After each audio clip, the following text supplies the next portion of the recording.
아멘. 제가요 매년 여름 사역을 할 때면요 어린 시절부터 이렇게 참석했던 여름 성경 학교들 그리고 또 이렇게 수련회들이 좀 이렇게 계속 기억에 납니다. 그때는요 아동부 여름 성경 학교도요 2박 3일로 했어요. 그리고 막 이렇게 외부에 나가기도 하고 그렇죠. 그리고 또 뭐 중고등부, 뭐 청년부 여기는 뭐 3박 4일, 뭐 4박 5일 막 이렇게까지 했던 기억이 나는데요. 그런데 지금까지 무엇보다도 생생하게 기억에 남는 것이 있는데요. 그것은 아동부 이제 성경학교 또 중고등부 수련회를 가서 제가 기도의 자리에서 만났던 하나님에 대한 기억입니다. 근데 기도의 자리에서요 이렇게 하나님을 만났던 게 얼마나 좋았으면요.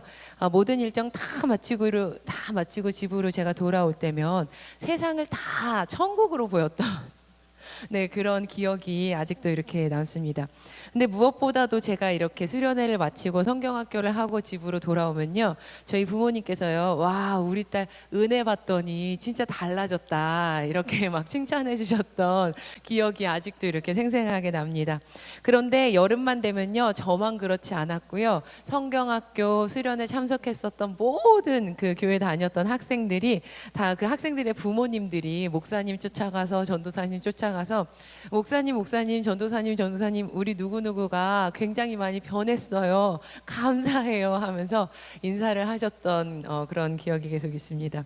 근데 사실 그때는요, 여러분, 모든 게 다 달라졌다고 생각을 했어요. 와, 내가 진짜 변했구나. 나 정말 달라졌구나. 우리 교회가 진짜 완전히 바뀌었구나. 뭐 이런 생각을 했었거든요. 야, 우리 중고등부가, 우리 초등부가, 우리 뭐 아동부가 되게 많이 달라졌다. 그런데 그것도요, 잠시 시간이 지나면요. 시간이 지났더니 대부분의 학생들이 천사 같았던 그 모습들을 다 잃어버리는 네, 그런 저희 어머니도 도대체 그때 그 한이미는 어디 갔을까 막 이러셨던 기억이 있습니다. 그 당시요 저는 도대체 왜 성경학교 수련회를 다 마치고 나서 왜 다시 그 일상으로 돌아왔을 때 그 마음들이 무너지는 걸까 고민이 좀 심각하게 됐었습니다. 사실 그때는요 그 이유를 잘 몰랐어요. 그때는 그 이유를 다 몰랐지만 이제는 왜 쉽고 그렇게 연약하게 넘어졌는지를 조금 알 수 있습니다. 그 이유는 다음과 같았죠. 제가 집으로 돌아와서도요 꾸준히 하나님 제가 그 말씀대로 살게 해주세요라고 기도하지 않았고 주님 제가 주님의 말씀대로 예수 그리스도를 따라 살겠습니다 하면서 그 성경 말씀을 읽지 않았기 때문입니다. 말씀을 가까이 하지 않았던 거죠. 방금 광고에서 들으셨겠지만 분명 우리 교회 어린이들도요 돌아오는 주말에 이곳에서 같이 성경학교를 하면서 집회를 합니다. 유치부랑 유초등부가요 오전 10시부터 11시까지 1시간 동안 우리 전도사님 두 분이 찬양 인도하시고요. 제가 복음 전하는 말씀 전하면서 여기서 집회를 해요. 오시고 싶으신 분들은 얼마든지 환영입니다. 오셔서 뒤에서 중보해 주시면 참 감사하겠어요. 금요일도 하고요. 토요일도 해요. 금요일 10시, 토요일 10시 이 장소에서 하거든요. 그러면 이번 주 성경학교가 딱 맞춰지고 나면 분명히 우리 은혜를 품은 마음으로 아이들이 집으로 돌아가게 되겠죠. 그럼 우리 아이들 중에서도요 분명히 마음가짐이 변하고요 믿음이 생기고요 생각이 변하고요 욕하던 입술 무언가를 도둑질하던 손들 그리고 잘못됐던 행동 끊고 내가 주님의 사람으로 살아가겠다라는 결단이 그들에게 일어날 것입니다. 아멘. 그런데요 만약에 그 친구들이 제가 과거에 그랬던 것처럼 달라진다면 그들의 마음이 순식간에 다시 사라져 버린다면 하나님께서 얼마나 마음이 아프시고 속상하실까 싶습니다. 여러분 아담과 하와에게 죄가 들어온 이후로요 하나님과 그분의 자녀들 사이에는요 틈이 벌어졌습니다. 우리가 지난주까지 들었던 말씀이죠. 틈이 벌어졌습니다. 그리고 사탄은요 지금까지도 꾸준히 하나님과 사람들 사이에서 죄를 지어서 하나님과의 그 관계가 회복되지 못하도록 꾸준히 그 사단이 일을 하고 있습니다. 성경은 이렇게 이야기하고 있어요. 베드로전서 5장 8절 말씀입니다. 함께 읽겠습니다. 시작. 깨어라 너희의 적 마귀가 우는 사자같이 다니면서 삼킬 자를 찾는다. 정글의 왕 사자는요 동물의 왕이라는 별명을 가진 멋진 동물입니다. 하지만 길에서 그렇게 마주치기는 원치 않는 동물 중에 하나죠. 사자는요 떼를 지어 산다고 해요. 그런데 사냥을 할 때도요 떼를 지어서 움직인다고 합니다. 이 사자가 사냥을 할 때는요, 살아 움직이는 동물들의 뒤에서 몰래 숨어서 지켜본대요, 먼저. 그러다가 소리를 내지 않고 서서히 다가간다는 거죠. 근데 어느 정도 거리가 좁혀지잖아요. 그러면 그때부터 본색을 드러낸다는 거예요. 아주 빨리 달려가서 날카로운 이빨과 굉장히 사나운 이 발톱으로요, 사냥감을 공격을 한다고 해요. 결국에는 이렇게 사자에게 걸려들면 생명을 잃게 되고 잡아먹히기에 마련입니다. 그런데 성경은요, 사탄이 이 사자와 같다고 꼭 조심하라고 우리에게 주의를 하고 있는 거죠. 우는 사자같이 다니며 두루 삼킬 자를 찾는다. 그러니까 깨어 있어라. C.S. 루이스예요. 스크류테이프의 편지라는 유명한 저서가 한 권 있습니다. 이 책은요, 노회한 악마 스크류테이프라는 이 악마가요, 그 한 남자를 유혹하는 임무를 맡게 된 자기의 이제 조카 워무드에게 그가 막 고군분투를 하니까 썼던 편지들을 모은 글이에요. 그러니까 진짜로 있었던 건 아니고 이제 C.S. 루이스가 이제 각본을 이제 만든 거죠. 근데 이 스크류테이프라는 이 사단이요, 조카 워무드에게 이렇게 말을 하는 거예요. 너의 임무는 환자의 곁을 지키며, 그러니까 우리가 환자래요. 우리가 환자라고 이렇게 표현을 해요. 너의 임무는 환자의 곁을 지키며 그가 제대로 생각하지 못하도록 방해하는 것이라는 점을 명심해야 한다. 사단이요, 매일 아침 저녁으로 집중해서 하는 일은 단 한 가지뿐이에요. 바로 우리의 곁을 지키면서 제대로 생각하지 못하도록 방해하는 일입니다. 좀 다르게 말하면요, 하나님의 자녀들이 하나님과의 관계가 끊어져서 믿음을 잃어버리도록 공격하기. 그런데 사탄은요, 그냥 무식하게 막무가내로 막 되는 대로 공격하지 않습니다, 여러분. 마치 사자가 사냥감에게 하는 것처럼 매일 우리를 지켜보면서 매 시간 우리를 어떻게 공격할까 고민하며 방법을 만듭니다. 분명 이 시간에도요, 우리와의 믿음의 전쟁을 일으키려고 준비를 하고 있겠죠. 근데 여러분, 어떤 분들은요, 이런 종류의 설교를 들으셨을 때요, 무서워하시거나 두려워하시거나 굉장히 기분 나빠하십니다. 그리고 이런 마음을 가지기도 하시죠. 어떻게 저런 일이 일어날 수 있어? 저거 미신이지. 저분은 잘못 이야기하고 있는 거지. 이런 분들도 계시더라고요. 아니면요, 이런 분도 계세요. 저는 싸우기 싫어요. 저는 전쟁하는 거 싫어요. 저는요, 그냥 영적 전쟁 안 할래요. 저는 패스. 그런데 여러분, 아무리 우리가 전쟁을 하기 싫어한다 해도요, 싸우기 싫다 해도요, 과연 사탄도 그러할까요? 절대 그렇지 않습니다. 사탄은 늘 하나님을 믿는 사람들을 공격하기 위해서 가진 힘을 다 씁니다. 그러니까 우리가 아무리 피하려 해도요, 지겹도록 찾아와서 믿음의 전쟁을 건다는 말이죠. 아무리 어리다고요, 봐주지 않아요. 아무리 연로하다 해도요, 지나치지 않습니다. 저는 하나님 한 분 사랑합니다. 이 땅에 오신 예수님 믿습니다. 성령의 사람으로 살겠습니다. 믿음대로 살기로 결심합니다. 라고 고백을 하는 순간, 그 순간부터 우리를 향한 적들의 공격은요, 이미 시작된 겁니다. 우리는 이 사실을 절대 잊어버려서는 안 됩니다. 그리고요, 우리가 잊지 말아야 될 중요한 사실 하나는요, 우리를 향한 이 믿음의 전쟁은요, 단순히 게임하는 정도의 차원이 아니라는 겁니다. 반나절 운동회 하는 것과는 다르다는 거죠. 비록 오늘 졌지만 재밌었으니까 괜찮아 라고 말할 수 없는 문제의 거라는 겁니다. 왜냐하면 이 믿음의 전쟁에서 만약에 완전히 패하게 되면요, 완전히 지게 되면요, 영원한 생명 그 자체를 잃게 되기 때문이에요. 하지만요, 사실 겁낼 필요는 전혀 없죠. 왜냐하면 이 사단은요, 감히 하나님께, 그리고 하나님의 자녀인 우리들에게 절대 아무짝에도 힘을 쓸 수 없기 때문입니다. 우리의 생명 털끝 하나 건드릴 수 없다는 거죠. 그러면 또 이렇게 이제 생각이 들어요. 오호라, 오늘 목사님 그렇게 얘기했어. 사탄 힘없는 거짓말쟁이래. 좋았어. 그러니까 이길 수 있다는 거지. 자, 다 덤벼봐. 이렇게. 근데 여러분, 이런 뜻은 또 아니에요. 사실 우리의 힘만으로는요, 이 전쟁에선 절대 이길 수가 없습니다. 만약 우리가요, 하나님 없이 우리의 힘만으로는 이 믿음의 전쟁터에 나가면요, 질 수밖에 없어요. 때문에 하나님께서는 우리에게 두 번째 옷을 입혀주시기를 원하고 계십니다. 에베소서 6장 우리가 읽었던 이 말씀을 보면요, 6장 10절부터 11절까지 이렇게 바울이 이야기합니다. 끝으로 너희가 주 안에서 그 힘의 능력과 그 주 안에서와 그 힘의 능력으로 강건하여지고 마귀의 관계를 능히 대적하기 위하여서 하나님의 이것을 입으라는 거예요. 우리 에베소서 6장 13절 말씀을 함께 읽어보시겠습니다. 시작. 그러므로 하나님의 전신갑주를 취하라. 이는 악한 날에 너희가 능히 대적하고 모든 일을 행한 후에 서기 위함이라. 아멘. 오늘 우리가 입어야 하는 옷은요, 전신갑주입니다. 전신갑주. 헬라어로는요, 파노폴리아인데요, 완전 무장이라는 뜻이에요. 완전 무장.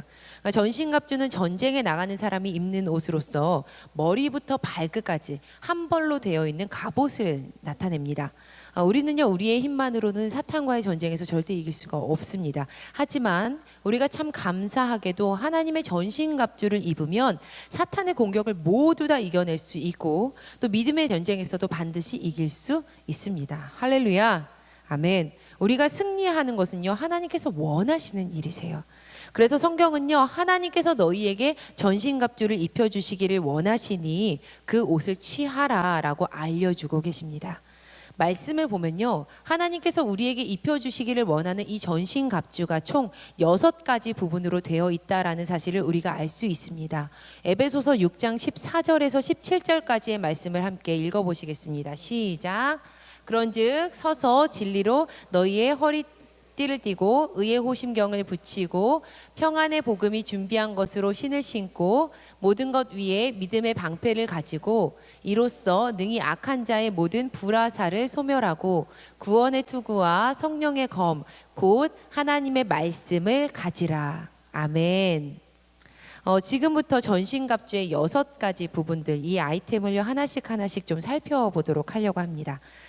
여러분, 운동선수들은요, 기본적으로 몸의 힘을 기르기 위해서 다음과 같은 운동들을 한다고 합니다. 사진 잠깐 보시겠어요? 이런 운동도 하고요, 또 이런 운동도 하고요, 또 이런 운동도 한대요.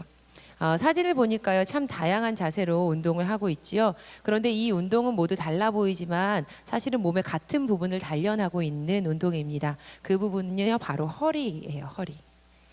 사람에게 있어서 허리는 굉장히 중요한 부분입니다. 우리는 사람의 몸의 허리를 중심으로 상체, 하체 이렇게 나눕니다.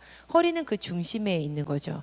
그런데 만약 이렇게 중심이 되는 허리에 문제가 생긴다면 우리는 어떻게 될까요? 제 친구는요, 벌써부터 허리 디스크로 굉장히 고생을 하고 있습니다. 큰 수술을 2번을 치렀는데요, 아기 엄마거든요. 아기를 낳을 때도 굉장히 고생을 하더니 지금도 아파서 쩔쩔쩔쩔 매면서 살아갑니다. 참 마음이 아파요. 우리의 허리는요, 정말 중요합니다. 여러분, 중심에 문제가 생기면요, 참 어려워집니다. 때문에 하나님께서는 믿음의 전쟁터에 나가야 할 우리에게 가장 먼저 허리를 지켜주는 허리띠를 채워주셨습니다. 그런데 이 허리띠의 이름은요, 진리의 허리띠입니다. 진리의 허리띠. 진리라는 것은 참된 것인데, 그렇다면 무엇이 참된 것일까요? 우리 한 목소리로 성경 말씀 함께 읽어보시도록 하겠습니다. 요한복음 14장 6절 말씀입니다. 함께 읽어보실게요. 시작. 예수께서 그에게 말씀하셨다. 나는 길이요 진리요 생명이다. 아멘. 예수님께서 말씀하시는 겁니다. 나는 진리다. 나는 진리다. 즉 진리의 허리띠는 참되신 예수님을 나타냅니다. 중심 부분인 허리의 띠를 꽉 조여매면서 가장 먼저 우리의 중심에 참된 예수 그리스도를 향한 믿음, 그 예수님을 모시라라는 요청을 우리에게 하나님께서 하고 계시는 겁니다. 자, 그럼 2번째입니다. 의의 호심경이에요. 의의 호심경. 심장이라는 곳은요, 우리의 생명을 지키는 곳입니다. 만약 심장이 다치게 된다면 우리는 생명을 잃을 수밖에 없습니다. 또 우리의 심장이 있는 그곳에는요, 우리는 마음이 있다라고 이야기를 하죠. 그런데 마음은요, 성경을 보니까 우리의 생명과 직결되어 있습니다. 성경은 내 마음을 지켜라. 여기서 생명이 난다라고 말씀합니다. 이처럼 우리의 마음에 있는 이 심장에 있는 이 심장 부분은요, 참 중요한 부분입니다. 그래서 이에 하나님께서는 우리의 심장을 지킬 수 있도록, 우리가 마음을 지킬 수 있도록 의의 호심경을 입히셨습니다. 호심경이란 것은요, 심장을 지키는 가슴을 지켜주는요, 단단한 판을 말해요. 이 안에 단단한 판을 이렇게 입히는 걸 말하죠. 그렇다면 여러분, 여기서 의라는 것은 무엇일까? 먼저 의롭다라는 것은요, 헬라어로 보니까 디카이오슈네입니다. 디카이오슈네. 특별히 디카이오슈네는요, 칭의를 일컫는 말입니다. 예수 그리스도로 인하여서 죄가 사라지고 의롭다라고 일컬어지는 것이 바로 칭의입니다. 새 번역으로 로마서 3장 22절 말씀을 보면요, 하나님의 의는 예수 그리스도를 믿는 믿음을 통하여 오는 것인데, 하나님의 의가요, 예수 그리스도를 믿는 것을 통해서 오게 된다라는 것을 우리가 알 수 있습니다. 두 번째 전신갑주 아이템인 이 의의 호심경은요, 예수 그리스도를 믿는 것으로 인하여서 우리의 마음판을 지키는 것입니다. 자, 그러면 세 번째입니다. 평안의 복음의 신이에요. 세 번째 전신갑주의 부분은요, 평안의 복음의 신입니다. 신발은요, 우리의 발과 걸음걸이들을 지켜줍니다. 우리가 어디를 가는지, 우리가 무엇을 하는지 그곳 가는 것들을 지켜준다는 말이죠. 그런데 이 신발에도요, 이름이 붙어 있습니다. 바로 평안의 복음입니다. 평안의 복음. 여기에서 평안이라는 헬라어는요, 에이레네가 사용이 됩니다. 에이레네는요, 그냥 아무것도 일어나지 않은 상태에서 평화로운 잠잠한 것을 말하는 것이 아닙니다. 모든 전쟁이 다 마쳐진 이후의 평화. 여러분, 모든 전쟁이 다 마쳐진 이후에 평화로워요. 왜 평화로울까요? 이겼으니까 평화로운 거죠. 그 평안을 말하는 겁니다. 이어서 평안의 복음의 신이에요. 복음은요, 복된 소식, 좋은 소식, 기쁜 소식이죠. 로마서 1장 16절은 이렇게 말씀하고 계십니다. 이 복음은 모든 믿는 자에게 구원을 주시는 하나님의 능력이 됩니다. 복음은요, 믿는 자들에게 주시는, 그 구원을 받는 자들에게 허락이 되는 하나님의 능력입니다. 그러니까 하나님의 능력을 받았으니까요, 그러니까 기쁠 수밖에 없는 겁니다. 그러니까 그 안에 평화로울 수밖에 없는 거죠. 상황이 무슨 소용이 있습니까? 하나님께서 주시는 그 능력이 같이 있다는데요. 그러니까 그것이 평화로운 거죠. 우리는요, 우리 구주 예수 그리스도를 믿어야만 구원받습니다. 할렐루야. 아멘. 그렇다면요, 그리하였을 때 모든 전쟁에서 평화를 누릴 수 있게 되는 겁니다. 그렇다면요, 평안의 복음의 신도 예수 그리스도를 믿는 것이다 라고 요약해 볼 수 있겠습니다. 네 번째는요, 우리가 들어야 될 믿음의 방패입니다. 전신갑주의 네 번째 부분은 믿음의 방패예요. 방패는요, 전쟁 중에 적의 공격을 막는 데 사용이 됩니다. 그런데 성경은요, 우리가 들게 될 그 방패가 바로 믿음이라고 합니다. 헬라어로 믿음은요, 피스티스예요. 피스티스. 그런데 피스티스는요, 맹목적인 믿음을 말하는 것이 아닙니다. 바로 진리에 대한 확신을 말합니다. 특별히 구원에 대해서 그리스도를 신뢰하는 것을 피스티스라고 합니다. 우리가 전쟁을 벌이는 사탄의 공격은요, 무서운 영화에서와 같지만은 않습니다. 마치 영화에서 갑자기 어두운 데서 와악 하고 이 사단이 나타난다거나 깜짝 놀라게 막 만든다거나 아니면 무거운 물건이 막 뚝 떨어지거나 공중에 막 나가거나 이런 식으로 전쟁이 우리의 영적 전쟁 가운데 사단이 공격하지는 않는다는 말이죠. 사실 사탄은요 우리의 마음과 생각을 공격합니다. 성경은 이러한 사탄의 공격을 불화살이라고 표현을 했습니다. 에베소서 6장 16절 말씀 함께 읽어보시겠습니다. 시작. 모든 것 위에 믿음의 방패를 가지고 이로써 능히 악한 자의 모든 불화살을 소멸하고. 사탄은요, 우리에게 불화살을 쏘면서 하나님을 향하는 우리의 믿음을 잃어버리게 만들려고 계속 공격합니다. 거봐 네 상황 좋지 않을 거야 하면서 쏘는 거예요. 안 될 거야, 더는 할 수 없어, 너 외톨이야, 틀렸어, 망했어, 포기해. 이처럼요, 우리에게 사탄의 불화살의 공격이 계속해서 숱하게 들어오는 겁니다. 그런데 우리에게 이렇게 불화살의 공격이 들어올 때마다 우리는 반드시 믿음의 방패로 막아서야만 합니다. 끝까지 구원을 이루시는 하나님을 향한 강한 신뢰로 방패를 삼아야 한다는 말씀입니다. 자, 사랑하는 여러분, 하나님께서는요, 우리를 지켜주시고 보호해 주시고 하나님의 나라에 갈 때까지 우리와 함께 계신다라는 사실을 절대 우리가 잃어버리지 않기를 원하고 계십니다. 여러분이 그 사실을 잊지 않기를 간절히 소망합니다. 여러분, 믿음의 방패를 드세요. 그 하나님께서 우리를 끝까지 믿으신다는 그리스도를 향한 그 구원의 온전한 신뢰를 가지는 믿음의 방패를 드시기를 간절히 축원합니다. 그랬을 때 사단과의 전쟁에서 모든 불화살의 공격이 다 막아지게 되는 은혜의 축복이 우리에게 있습니다. 그 사실 믿으시길 간절히 축원합니다. 아멘. 지금까지 우리는요, 허리도 둘렀고요, 가슴도 둘렀고요, 다리도, 신발도요, 그냥 신발이 아니에요. 막 올라오는 신발이죠. 신발도 둘렀고요, 모든 갑옷으로 다 감쌌어요. 그리고 또 방패까지 앞에 들었어요. 그런데 머리가 비어 있습니다. 머리가. 다섯 번째입니다. 구원의 투구. 투구는요, 전쟁 중에 머리와 얼굴을 보호하는 중요한 물건입니다. 근데 만약 우리가 투구를 쓰지 않고 전쟁터에 나가게 된다면 아주 위험할 거예요. 오늘 우리가 이 믿음의 전쟁터에서 써야 될 투구는요, 특별한 이름이 또 있는데 구원의 투구입니다. 구원의 투구. 구원은요 소테리온입니다. 소테리온. 소테리온은요 방어자라는 의미가 담겨 있습니다. 그러니까 구원이라는 건요 방어된다는 거죠. 방어된다는 이야기인 거죠. 무언가가 투구는요 위험으로부터 무언가 다가오는 머리를 방어합니다. 그렇다면 구원의 투구라는 것은요 예수님을 믿는 것으로서의 우리의 중요한 머리를, 그러니까 중요한 부위를 보호하게 된다라는 의미가 이 안에 담겨 있다라는 것이죠. 사랑하는 여러분, 지금 예수님을 머리에 쓰시기를 간절히 부탁드립니다. 그리하였을 때요 소테리온, 예수님께서는 방어해 주세요.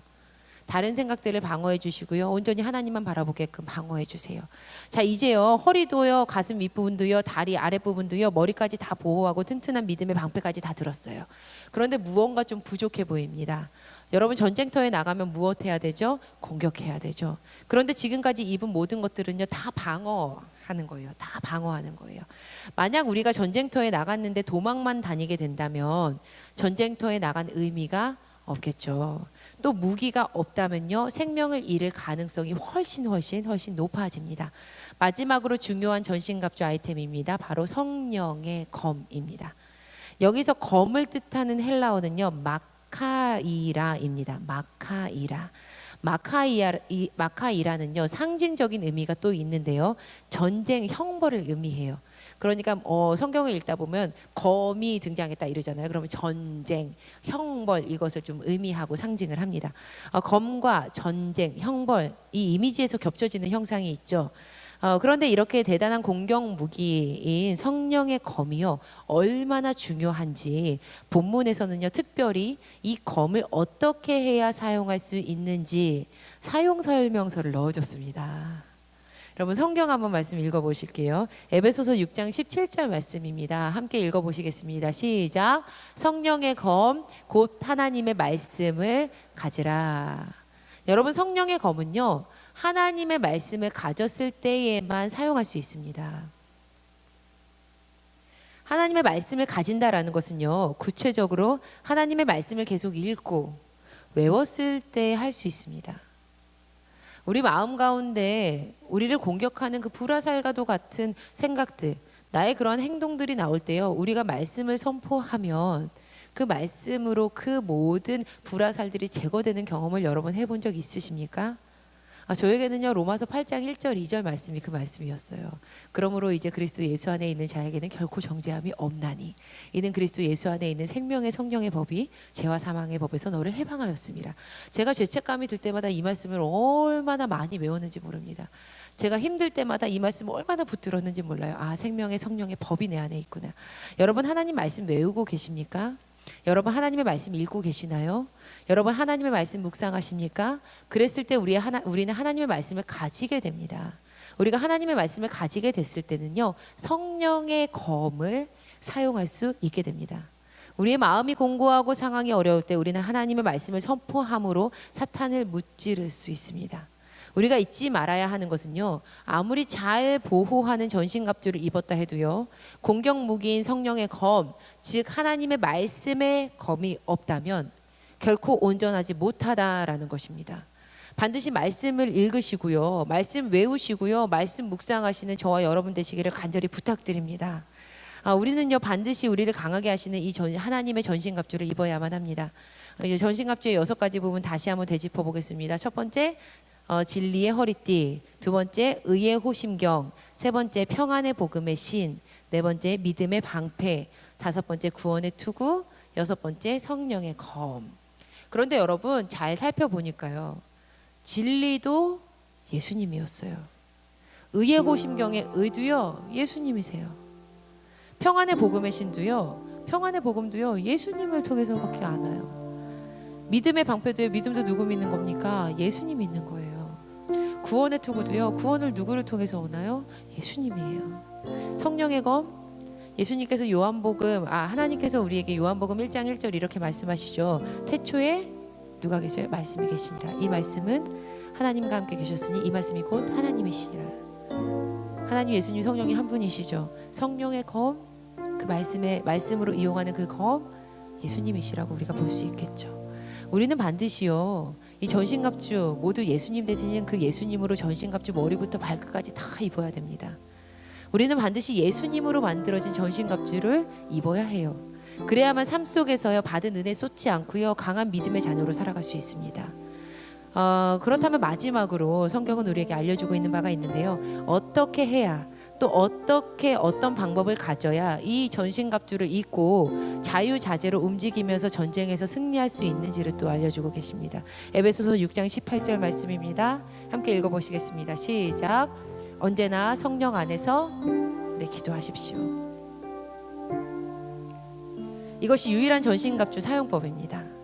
자, 사랑하는 여러분, 우리는요 예수 그리스도의 십자가와 그분의 부활로 만들어진 용서의 가죽 옷을 입은 사람들이었습니다. 그 옷을 입은 사람들입니다. 그리고 그 옷을 입고 살아갈 때요 우리는 반드시 그 위에 덧입어야 하는 옷이 있습니다. 그것은 바로 하나님께서 우리를 강하게 만들어 주시는 그 옷, 전신갑주입니다. 그런데 이 전신갑주를 살펴보니 오직 예수 그리스도로 만들어졌다는 것을 우리가 알 수 있었습니다. 우리는요 예수 그리스도를 통해서 만들어진 그 전신갑주를 입어야만 천국 가는 그 순간까지 우리는 영적 전쟁 가운데 승리할 수 있습니다. 바라기는요 오늘 이 시간 이 전신갑주를 장착하시는 저와 여러분이 되기를 간절히 소망합니다. 그래야 해서 우리의 삶 가운데 예수님 잃어버리지 않고 평생 강함으로 승리함으로 하나님의 자녀로 살아가는 저와 여러분 되기를 간절히 소망합니다. 우리 약할 때 강함 되시는 주님을 함께 찬양하시면서 기도하기를 간절히 소망합니다. 예수님 오늘도 우리 가운데 찾아오셔서 머리부터 발끝까지 주 예수 그리스도로 입혀주시옵소서. 그리하여서 용서의 가죽옷 입은 우리가 주 예수 그리스도의 전신갑주 입어 세상 가운데 강한 군사로 살아가게 하여 주시옵소서. 언제까지 넘어지고 언제까지 무너지고 언제까지 쓰러져서 살겠습니까? 강하게 하소서, 승리하게 하소서, 주의 일꾼으로 살아가게 하소서. 우리 같이 찬양하시고 기도하시도록 하겠습니다. 찬양하시겠습니다.